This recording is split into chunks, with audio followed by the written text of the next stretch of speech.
Hi friends, ఎలా ఉన్నారు అందరూ? నేనైతే చాలా బాగున్నాను. నేను వీడియో పెట్టి కూడా దాదాపు 2 months అయిపోతుంది. సో ఎప్పుడైతే మనకి పోస్ట్పోన్ చేశారు అనే న్యూస్ విన్నానో అప్పటి నుంచి కొంచెం రెస్ట్ తీసుకున్నాను. నిజం చెప్పాలంటే అసలు చదవలేదన్నమాట. సో ఎలక్షన్స్ అయిపోయాయి. మళ్ళీ ప్రిపరేషన్ అనేది స్టార్ట్ చేయాలి అనే ఒక ఉద్దేశంతో మళ్ళీ అయితే బుక్ తీశానండి. సో నాలాగా మీరుండొద్దు. దయచేసి మీరు మంచిగా చదవండి. ఎందుకంటే time is very valuable. Time అనేది మనకి చాలా గొప్పదండి. ఎందుకంటే ఆ టైంని మిస్ అయిన వాళ్ళకే దాని యొక్క వాల్యూ అనేది తెలుస్తుంది. సో మీరు ఎలా ఉన్నారు, ఎలా చదువుతున్నారు, హౌస్ వైఫ్స్ మీరు ఎలా చదువుతున్నారు, అండ్ నా సబ్స్క్రైబర్స్ అందరూ కూడా ఎలా చదువుతున్నారు, మీ అందరికి కూడా చాలా చాలా థ్యాంక్స్. అండ్ మీరు ఎలా ఉన్నారు, ఏంటి, మీ ప్రిపరేషన్ అనేది స్టార్ట్ చేస్తున్నారా లేదా ఫుల్ స్టాప్ పెట్టున్నారా? కామ మాత్రమే ఇవ్వండి. మళ్ళీ మనం చదువుకుందాం. ఇంకొక ఇంకొక 1 weekలో తెలిసిపోతుంది ఎవరు ఏంటి, ఏ పార్టీ వస్తుంది అని. సో ఏది వచ్చినప్పటికీ మనమైతే ఫుల్ ప్రిపేర్లో ఉండాలండి. ఎందుకంటే దాదాపు మనకి ఫెబ్లో నోటిఫికేషన్ వచ్చింది కాబట్టి ఫెబ్, మార్చ్, ఏప్రిల్, మే 4 months, జూన్. సో ఎప్పుడు పెడతారో తెలీదు. ఒకవేళ పాత గవర్నమెంటే వస్తే పెట్టేయచ్చు. లేదు ఇంకా న్యూ గవర్నమెంట్ వస్తే కొంచెం టైం తీసుకొని పెడుతుంది. ఏది అయినప్పటికీ కూడా మన యొక్క హోప్ అనేది వదులుకోవద్దు. నేను కూడా అండి చాలా, ఎందుకంటే హౌస్ వైఫ్స్ కదండి, పిల్లలు అనేది ఇంట్లోనే ఉంటారు సమ్మర్ హాలిడేస్ కాబట్టి. ఇంకా చుట్టాలు రావటం, వాళ్ళు వెళ్ళటం, మళ్ళీ మనం ఊర్లకు వెళ్ళటం, ఇవన్నీ జరుగుతూ ఉంటాయి. అందుకే నేనైతే కొంచెం బ్రేక్ ఇచ్చాను. అదిగాక నాకు నా మొబైల్ సరిగ్గా లేకపోవడం వల్ల నేను వీడియోస్ అనేది చేయలేకపోయాను. ఐఎమ్ సో సారీ దానికి. మీరందరూ ఎలా చదువుతున్నారు?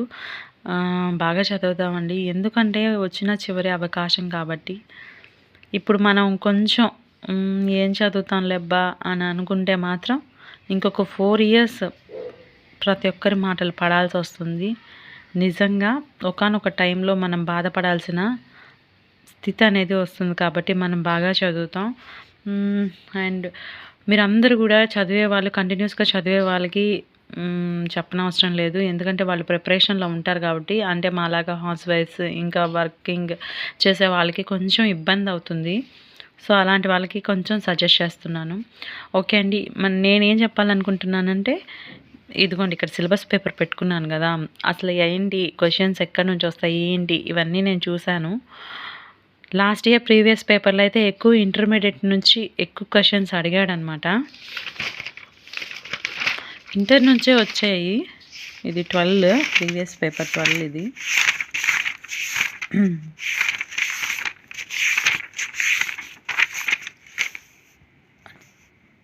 ఇదండి, ఇది వచ్చి 2018 అనమాట. దీంట్లో ఎక్కువ కూడాను కంటెంట్లో వచ్చేసి ఇంటర్ బేస్ మీద చాలా అడుగున్నాడు. హాఫ్ ఆఫ్ ద సిలబస్ వచ్చి ఇంటర్ బేస్ మీద అడిగారు. కాబట్టి మన 6th to 10th కాకుండా inter first year, second year, first ఎవరైనా కానీ నేను చెప్పే సజెషన్ ఏంటంటే ఫస్ట్ టఫ్గా ఉండే సబ్జెక్ట్ కంప్లీట్ చేసేయండి.